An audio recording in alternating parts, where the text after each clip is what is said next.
والعصر إن الإنسان لفي خسر إلا الذين آمنوا وعملوا الصالحات وتواصوا بالحق وتواصوا بالصبر. عليكم ورحمة الله وبركاته.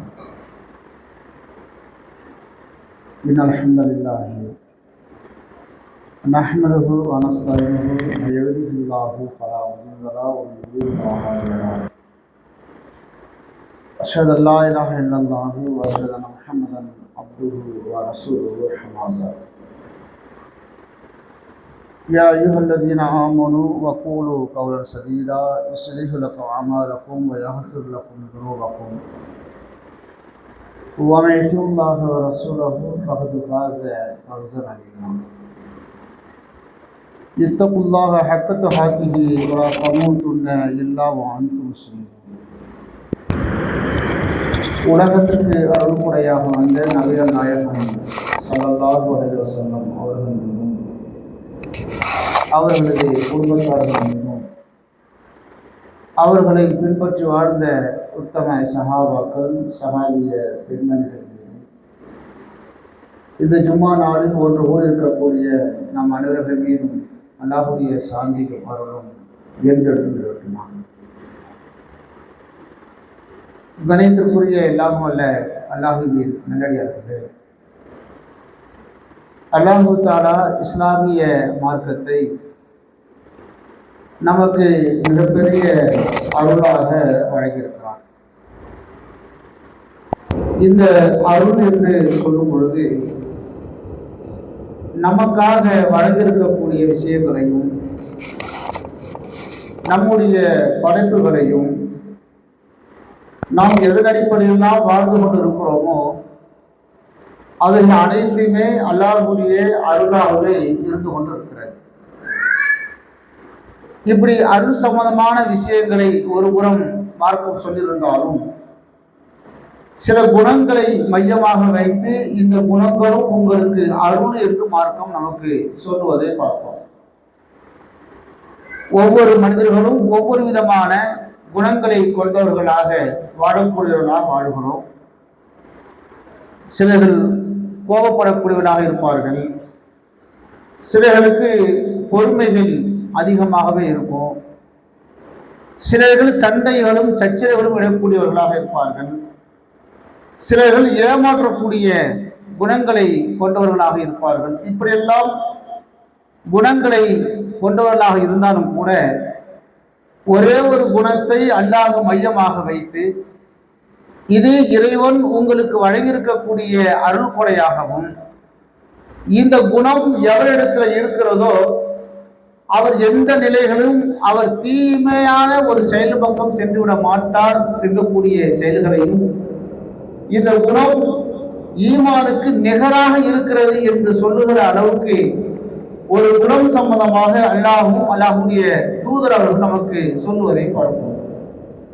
அப்படி இந்த குணத்தை யார் வளர்த்துக் கொள்கிறாரோ, எந்த அளவுக்கு வளர்த்துக் கொள்ள வேண்டும்? பொதுவாகவே இந்த சொல்லப்பட இருக்கக்கூடிய இந்த குணம் பொறுத்த வரையில ஒவ்வொருடைய அது வாழ்விலும் அன்றாடம் இருந்து கொண்டு இருக்கிறது, அவருடைய வாழ்க்கையில இருக்கிறது. ஆனால் அது நடைமுறையில் கொண்டு வருவதுதான் அவர்களுக்கு சிக்கலாக இருப்பதை பார்க்கிறோம். மனிதனுடைய வாழ்க்கையில இயல்பாகவே அல்லாஹ் அந்த குணத்தை வைத்திருக்கிறான். ஆனா அந்த குணத்தை அவர்கள் பின்பற்றுவதில் அவர்களுக்கு மிகப்பெரிய சிரமம் இருப்பதை நம்மளால் பார்க்க முடிகிறது. அது எந்த குணம் என்பதை நம்ம வருஷம் பார்ப்போம். அல்லாஹ்வுடைய தூதர் சொல்றாங்க, திருமறையில வரக்கூடிய ஒரு செய்தி தான், இந்த தீய குணம் எவரிடத்துல இருக்கிறதோ இந்த குணம் அவருடைய குணத்தை அது அழிக்காமல் விட்டு விடாது. தீமையான ஒரு குணம் எவரிடத்துல இருக்கிறதோ அந்த குணம் அந்த மனிதனுடைய வாழ்க்கையை அது அழிக்காமல் விட்டு விடாது. அந்த குணத்தின் மூலமாக அவர் கேவலப்படுவார் என்கிற வாசகத்தை பார்க்கிறோம். மற்றொரு வாசகத்தை அல்லாஹ்வுடைய தூதர் சொல்கிறார்கள், எவரிடத்துல வெட்கம் என்கிற குணம் அமைந்து விடுகிறதோ அந்த குணம் அவரை அழகாக்கி விடுகிறது. அதன் மூலமாக அவர் நன்மைகளை அதிகமாக்கிக் கொள்கிறார் என்ற வாசகத்தை பார்க்கிறோம். அப்போ தீமையான ஒரு குணம் அந்த மனிதனுடைய வாழ்க்கையை அழித்து விடுகிறது. வெட்கம் என்கிற குணம் சம்பந்தமாக நபிகள் சொல்கிறார்கள், இந்த குணம் இருந்தால் அவருடைய வாழ்க்கையை, அவருடைய செயல்பாடுகளை, அவருடைய அனைத்து விதமான காரியங்களையும் அழகாக்கி விடுகிறது சொன்னார்கள். அவர் வெட்கம் சம்பந்தமாக அல்லாஹும் அல்லாஹுடைய தூதரவும் சொல்வதற்கான காரணம் என்ன? வெட்கம் இல்லாமல்தான் இன்றைக்கு சமூகத்தில் பல தவறுகளை பார்க்க முடிகிறது, பல தீமைகளை பார்க்க முடிகிறது, பல்வேறு செயல்பாடுகளை பார்க்க முடிகிறது. அப்ப வெட்கம் என்கிற ஒரு குணம் இயல்பாக இருந்தாலும் கூட அந்த குணத்தை பல மக்களும் கொண்டு வருவதற்கு, அதை பயன்படுத்திக் கொள்வதற்கு அனைவரும் யோசிப்பதை பார்க்கிறோம். எத்தனை விதமான விஷயங்களை சொல்லப்படுகிறது. வெட்கம் சம்பந்தமாகவே பல செய்திகளை பார்த்தோம் என்றால் அல்லாஹ்வுடைய தூதர் அவர்கள் அதற்கு அதிகமான முக்கியத்துவம் வழங்கியிருக்கிறார்கள். அல்லாஹ்வுடைய தூதர் அதிகமாக வெட்கப்பட்டு இருக்கிறார்கள். எந்த அளவுக்கு செய்திகளை பார்க்கிறோம் என்றால், அபூ சயீத் அல் ஹுத்ரி ரலியல்லாஹு அன்ஹு அறிவிக்கக்கூடிய ஒரு செய்தி, அல்லாஹ்வுடைய தூதர் அவர்கள் ஒரு திரைக்கு அப்பால் இருக்கக்கூடிய ஒரு கன்னி பெண் எந்த அளவுக்கு வெட்கப்பட்டு ஒரு ஓரமாக இருப்பாளோ அதை விட கூடுதலாக அல்லாஹ்வுடைய தூதர் அவர்கள் வெட்கப்படுவார்கள் என்கிற வாசகத்தை பார்க்கிறோம். கன்னி பெண்ணுக்கு ஆல்ரெடி வெட்கம் இருக்கும், வெட்கப்படக்கூடிய நிலையில் தான் அவர்களுடைய நிலை. ஆனா அவர்களுக்கு ஒப்பாக அந்த சஹாபி அறிவிக்கக்கூடிய செய்திகள் என்ன? அல்லாஹ்வுடைய தூதர் அவர்களும் வெட்கப்படக்கூடிய நிலையில் இருப்பார்கள்.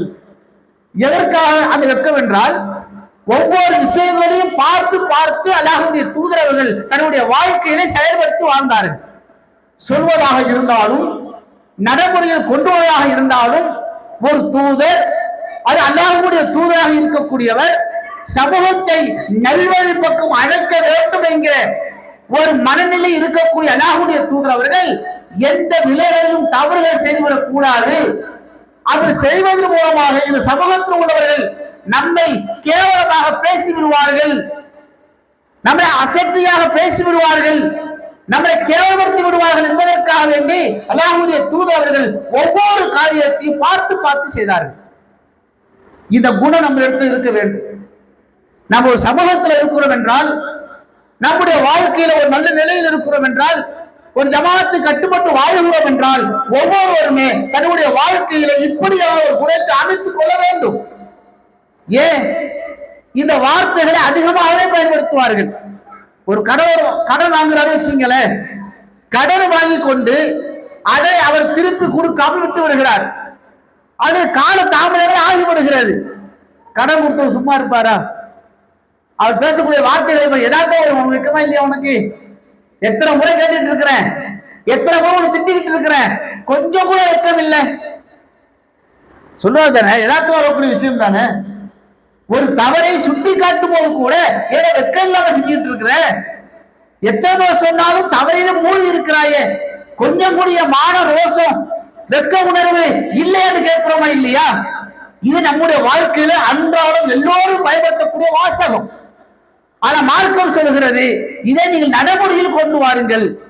வெட்க உணர்வோடு ஒவ்வொரு காரியத்தை செய்கிற பொழுது அந்த வெட்க உணர்வு உங்களுடைய வாழ்க்கையை அழகுபடுத்தும்.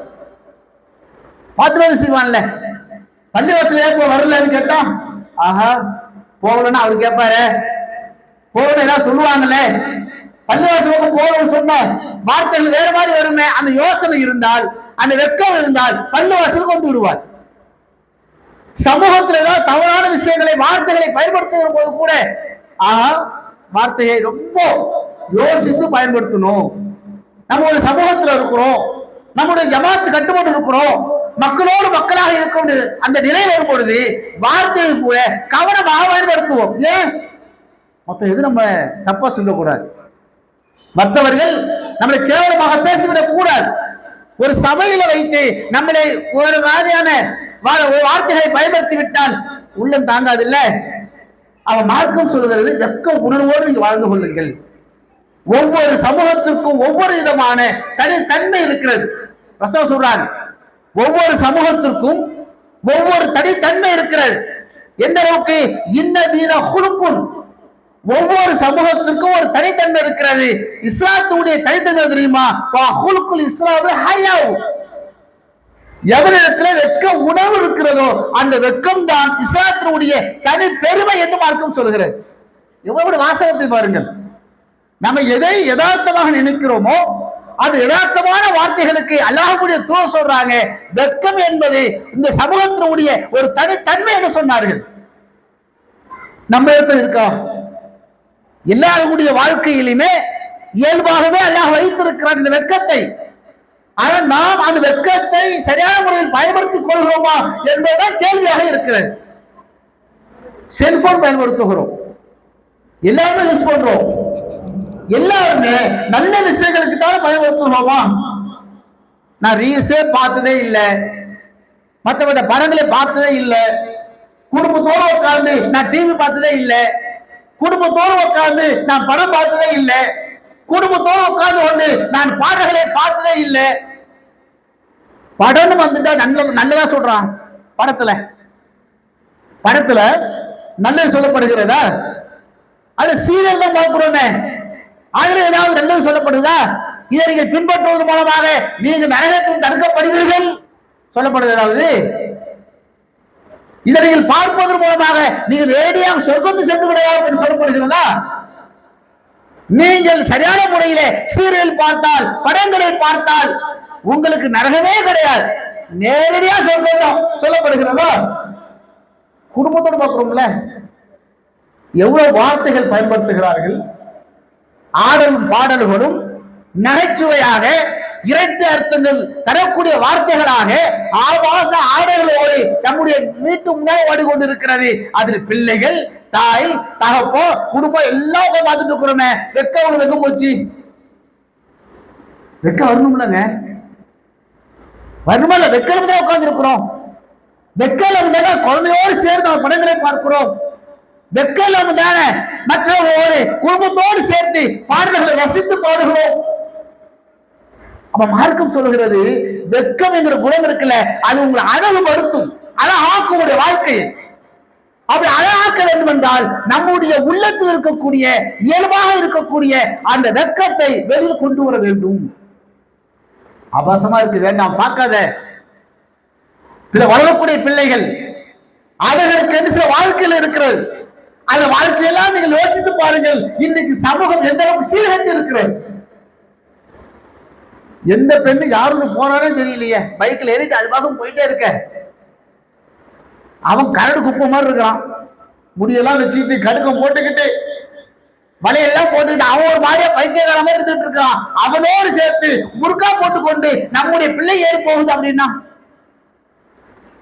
வேதனை இருக்குல்ல? வெக்க உணர்வு இருந்தா போகுமா?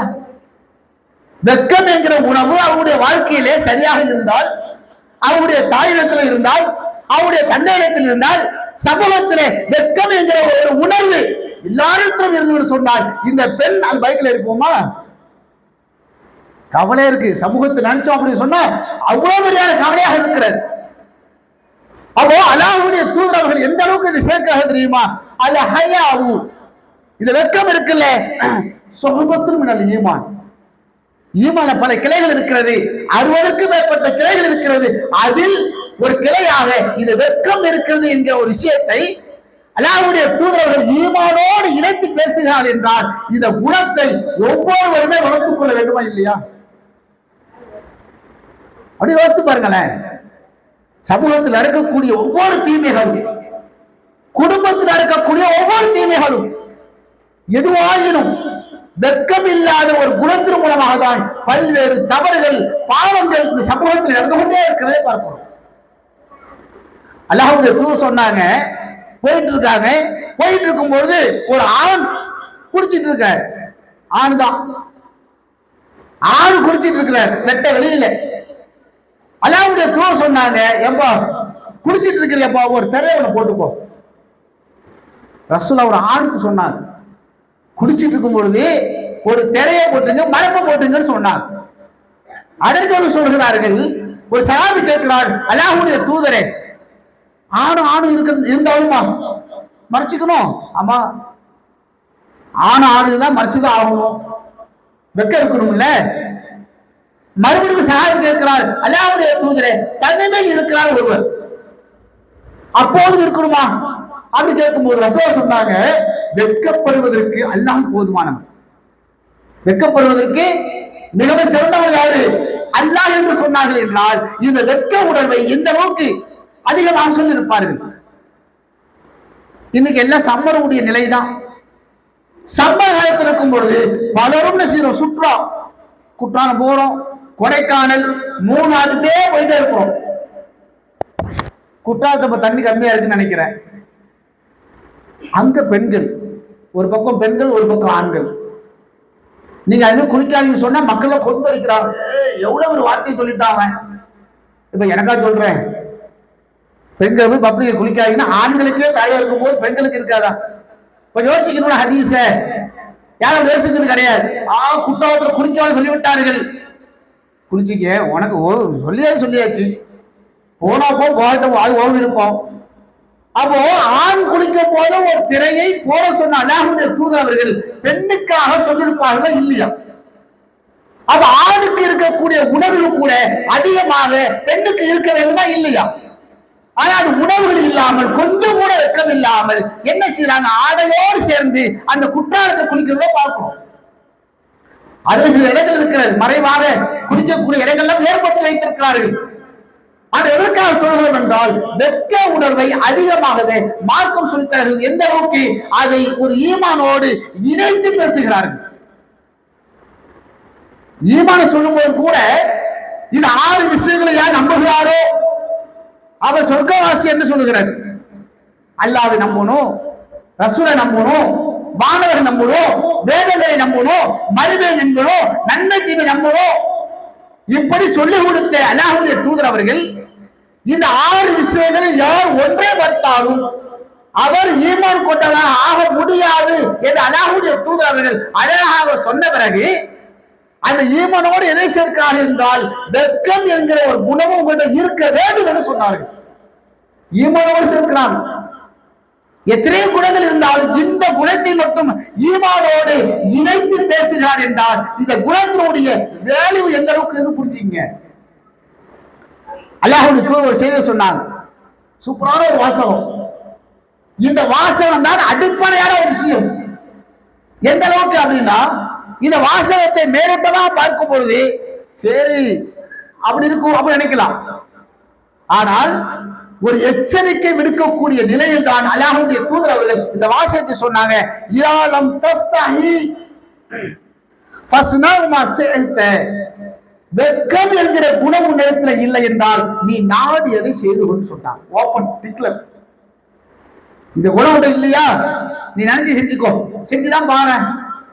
அல்லாஹ் சொல்வாங்க பல இடத்துல, உங்களுடைய சில காலங்களுக்காக விட்டு வைத்திருக்கிறோம், நீங்க செய்யக்கூடிய விஷயங்களை ஒவ்வொன்றாக பார்த்து கொண்டே இருக்கிறோம், நீ செஞ்சுட்டே இரு, காலம் வரும்ல அப்ப எப்படி பிடிக்கணுமோ அந்த அளவுக்கு பிடிப்போம் சொல்லுகிற அந்த வாசகம் இருக்கு இல்லையா?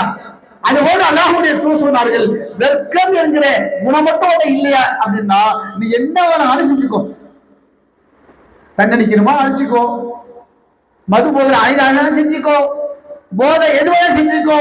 சமூகத்துல எந்த அளவுக்கு கெட்ட பேரோடு நீ வாழ வேண்டும் என்று ஆசைப்படுகிறாயோ அனைத்து விதமான விஷயம் செய்து கொள். வெட்கம் இருந்தால் இதெல்லாம் செய்ய மாட்டேன். வெட்கம் என்கிற குணம் மட்டும் இருந்துச்சு அப்படின்னு சொன்ன ஒருத்தனை கெட்ட வார்த்தையோடு நீ பேச மாட்டாய். அசிங்கமான ஒரு செயல் உன்னிடத்துல இருக்காது. குடும்பத்தோடு உட்கார்ந்து குதூகலமாக உட்கார்ந்து கொண்டு புது படங்கள் எது வேண்டாலும் வருகிறதோ அதையெல்லாம் பார்க்க மாட்டோம். வெட்கம் சொன்னா குடும்பத்தோடு உட்கார்ந்து ஸ்நாக்ஸா ரெடி பண்ணிக்கிட்டு அதுக்கு என்னெல்லாம் தேவைகள் இருக்கும் அனைத்துமே ரெடி பண்ணி வச்சுக்கிட்டு அப்படியே தியேட்டர் மாதிரி பல வீட்டில் பார்க்குறவங்கள இப்ப மாறிடுச்சு, ட்ரெண்டிங் ஆயிடுச்சு. புது வீடு கட்டணும் சொன்னா ஹோம் தியேட்டர் ரெடி பண்ணி, டிவியை ரெடி பண்ணி, அதுக்கென்று ஒரு ரூம் ரெடி பண்ணி, அதே சத்தங்கள்லாம் அப்படி தியேட்டர் மாதிரி இருக்கணும். அதற்கென்று அந்த ரூமுக்காகவே பல லட்சங்கள் செலவு செய்யக்கூடிய மக்களை இன்னும் பார்க்கிறோம். பல லட்சங்கள் சொல்லப்படுறான். உள்ள போனா ஏசி என்ன ஒரு சோபானா போட்டிருப்பான், உட்காரலாம் அப்படிதான் இருக்கும். இப்படிலாம் செலவு பண்றாங்க. ஒரு தவறை செய்வதற்கு, பாவங்கள் செய்வதற்கு, அது தவறோடு சேர்த்து பிள்ளைகள் இணைப்பதற்கு, மனைவி இணைத்துக் கொள்வதற்கு, சொந்த மதம் இணைத்துக் கொள்வதற்கு ஒரு தியேட்டர் ரெடி பண்ணி அவன் அனைத்துமே போடுகிறான் என்றால் வெட்கம் போடுவானா? நீ யூடியூப்ல பாத்தீங்க அப்படின்னா அதை சம்பாதிப்பதற்காக ஒரு வழியா உண்டாக்கிட்டாங்க. பத்தியோ என் மனைவி சமைத்துக் கொண்டு இருக்கிறார், பத்தியோ என்னுடைய மனைவியை மீன் ஆய்ந்து கொண்டிருக்கிறார், என் மனைவி பத்திய ரசம் வைத்துக் கொண்டிருக்கிறார், என் மனைவி பத்திய இப்பதான் பாத்ரூம் போறான். ஆனா பைத்தியக்கார பையில ஒண்ணு தவிர மற்ற எல்லாத்தையும் போட ஆரம்பிச்சுவாங்க. வெக்கர் தான் போடுவானா? யோசிச்சு பாருங்களேன். நீங்க சமூக ஊடகங்கள் ஒரு பக்கம் இருந்தாலும் குடும்பங்கள் நடந்துட்டே இருக்கு. பல குடும்பத்தினுடைய செயல்கள் வெளியே தெரிகிறது. பல குடும்பங்கள் இன்ஸ்டாகிராம்ல உட்கார்ந்து கொண்டு தன்னுடைய பிள்ளைக்கு இலவாக வீடியோ போடுறத பார்க்கும். ரொம்ப கொடுமையா இருக்கு. காலங்கள் அல்லாஹ் காப்பாற்றணும். ஒவ்வொரு காலமும் ஒவ்வொரு விதமான விஷயங்களை பார்த்து கொண்டே இருக்கிறோம். அது இறுதியா சொல்லக்கூடிய விஷயம் என்று சொன்னா, பிள்ளைகளுக்கு மார்க்க விஷயங்களை சொல்லிக் கொடுங்க. இப்பதான் விடுமுறையில் இருக்கக்கூடிய மக்கள் உங்களோடு போய் இருந்து கொண்டு இருக்கிறார்கள். தாயோடும் தந்தையோடும் இருக்கக்கூடிய இந்த காலத்தை, இந்த நேரத்தை தயவு செய்து வீணான விஷயங்களுக்காக வேண்டி நீங்கள் செலவு செய்யாமல் நல்ல விஷயங்களுக்காக குர்ஆனோடு ஹதீஸ்களோடு மார்க்கப்பட்டோடு நம்முடைய பிள்ளைகள் வளர வேண்டும் என்றால் அவ்வப்போது பிள்ளைகளுக்கு அப்படி சொல்லிட்டே இருக்கு. இதை செய்யாதே தவறு, இதை பார்க்காதே தவறு, இப்படி சாப்பிடாதே தவறு, இப்படி தண்ணி குடிக்காத தவறு, எங்கக்கூடிய விஷயங்களை ஒவ்வொரு விஷயங்களாக சொல்லி சொல்லி கொடுக்கும் போதுதான் அதை நம்முடைய வாழ்க்கையில கொண்டு வரும். அதற்கான காலங்களாக மாற்றிக்கொள்ள வேண்டும். கிடைக்கக்கூடிய வாய்ப்புகளை, நம்மோடு இருக்கக்கூடிய இந்த நேரத்தை நம்முடைய பிள்ளைகளை பன்மைப்படுத்தக்கூடிய ஒரு காலமாக இருக்கிறது. அதை சரியான முறையில் பயன்படுத்திக் கொண்டு நாளை மறுமை நாளிலே வெற்றி அடையக்கூடிய மக்களாக அல்லாஹ் நம் அனைவரும் ஆக்குவது கூறுக்கொண்டவர்களாக என்னுடைய முதல் உரையை முடித்துக் கொள்கிறேன்.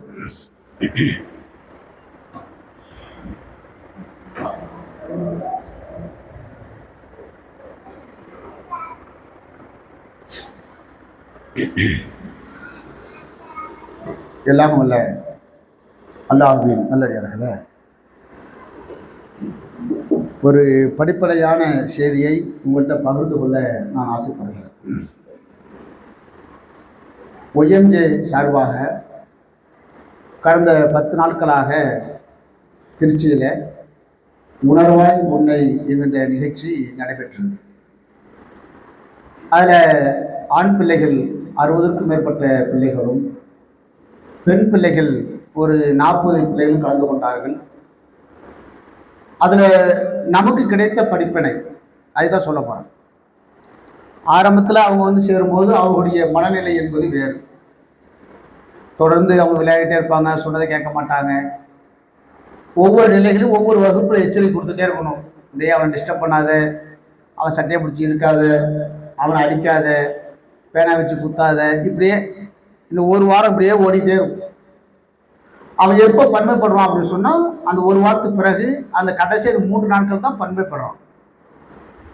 அப்போ அதில் பிள்ளைகளிடத்தில் ஒரு கேள்விகளை கேட்டு நீங்கள் யாருக்கும் சொல்லாதீங்க, நோட்டில் பதிவு செய்யுங்க அப்படின்னு நம்ம சொல்கிறோம். அப்படி சொல்லும் பொழுது என்ன சொன்னோம் அப்படின்னா, உங்களுடைய வீட்டில் எது உனக்கு பிடிக்காது, உன்னுடைய வீட்டில் உனக்கு பிடிக்காத விஷயம் என்ன அப்படின்னு கேள்வி கேட்டோம். ஒவ்வொரு பையனும் தன்னுடைய ஆதங்கத்தை பதிவு செய்திருந்தார்கள். ஆதங்கம்னா சொல்ல முடியாத ஆதங்கம். கணவன் மனைவி சண்டை, அதாவது அப்பாவும் அம்மாவும் சண்டை போட்டுக்கிறாங்க, எனக்கு அது பிடிக்க மாட்டேங்குது. அப்பா குடிச்சிட்டு வர்றாரு, எனக்கு அது பிடிக்க மாட்டேங்குது. அப்பா தேவையில்லாம திட்டிகிட்டே இருக்கிறாரு, அது எனக்கு பிடிக்க மாட்டேங்குது. அம்மாவும் ஓயாம ஏதாவது சொல்லிட்டே இருக்கிறாங்க, என்னை படிக்க விட மாட்டுறாங்க, எனக்கு அது ரொம்ப டிஸ்டர்ப் பண்றாங்க. இப்படிலாம் ஒவ்வொரு விஷயமும் அவன் எழுதிருக்கிறான்.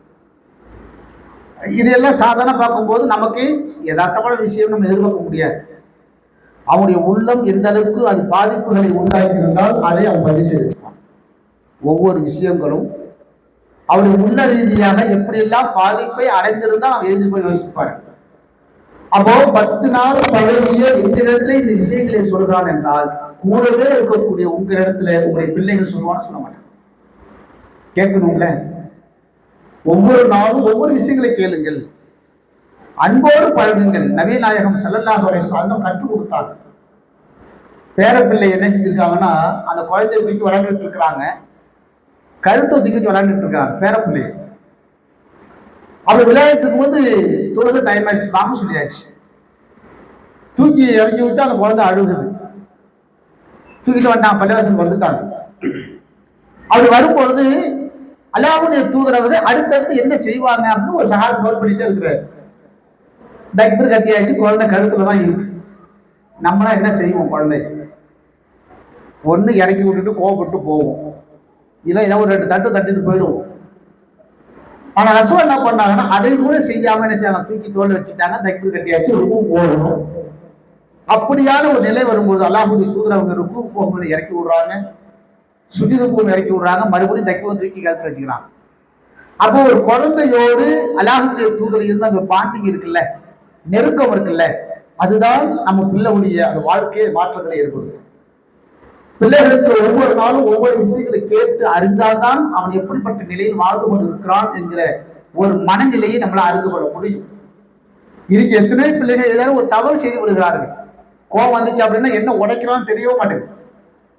கோவப்படுறான் அப்படின்னா எதை தூக்கி எங்கே வீசுகிறான்னு தெரியாது, ஏதாவது ஒரு உடைச்சு போட்டுடுறான். ஆனா அதற்கான ஒரு காரணமாக நாம் தான் இருக்கிறோம். அவன் சொல்லக்கூடிய வாசகம் என்ன, அதுக்கே என்னுடைய தாயும் தந்தையும் சண்டை எடுத்து பிடிக்கல அப்படிங்கிறான். அப்போ ஒரு குழந்தைக்கு முன்னால் சண்டை இடுவது என்பது மார்க்கமே தடுத்திருக்கிறது. பிள்ளைகள் பொறுத்த வரையில் அதை வளர வேண்டும் என்றால் அந்த வளர்ச்சி எப்படி இருக்கும் அப்படின்னா, நாம் எப்படி வாழ்கிறோமோ, நம்முடைய செயல்பாடுகள் எப்படி இருக்கிறதோ, நம்முடைய நடவடிக்கைகள் எப்படி இருக்கிறதோ, நம்முடைய பேச்சுக்கள் எப்படி இருக்கிறதோ அதை பார்த்தால் குழந்தை வளர்ந்து கொண்டு இருக்கிறது என்று பார்க்கிறோம். நாம் கெட்ட வார்த்தைகளை பேசினால் இன்றைக்கு அந்த சிறுவன் கெட்ட வார்த்தைகளை பேசுகிறான், பேசதானே செய்றாங்க. சாதாரண பேசிட்டு போகுது, சின்ன பிள்ளைதான், 1 வயசு பிள்ளை 2 வயசு பிள்ளை எல்லாம் சாதாரணமாகவே கெட்ட வார்த்தைகளை பயன்படுத்துகிறது. அப்ப அந்த வார்த்தைகளை சொல்லி கொடுத்து நேரடியாக சொல்லி கொடுக்க மாட்டோம், நீ பேச சொல்லி கொடுக்க மாட்டோம். நாம் எங்கேயாவது பேசியிருந்தால் அந்த பேச்சு அது சொல் அந்த பிள்ளைகளுடைய மனசுல பதிஞ்சு அது வெளியே வருது. அப்ப இப்படியான விஷயங்கள் ஏன் நமக்கு சொல்வது என்றால், இந்த காலகட்டத்தை பொறுத்தவரையில விடுமுறையில் இருக்கிற பொழுது நம்முடைய பிள்ளையோடு நேரங்களை கழித்து கொண்டிருக்கிறோம். ஒவ்வொரு பிள்ளையுடைய அந்த வாழ்க்கை அவனுடைய செயல்பாடு எப்படி இருக்கிறது என்பதை நீங்கள் கவனிக்க வேண்டும். அதே வேளையில அவனிடத்துல பிடிக்காத விஷயங்களை நீங்கள் கேட்டு கேட்டு அறிந்து அதை மாற்றிக்கொள்ளக்கூடிய நிலையில் வரும் பொழுதுதான் அது நம்முடைய வாழ்க்கையில நமக்கும் நம்முடைய பிள்ளைகளுடைய அந்த வாழ்க்கைக்கும் சிறப்பாக அமையும் என்று கூறிக்கொண்டு என்னுடைய ஜும்மா உரையை முடித்துக் கொள்கிறேன். அஸ்ஸலாமு அலைக்கும் வரஹ்மத்துல்லாஹி வபரகாத்துஹு.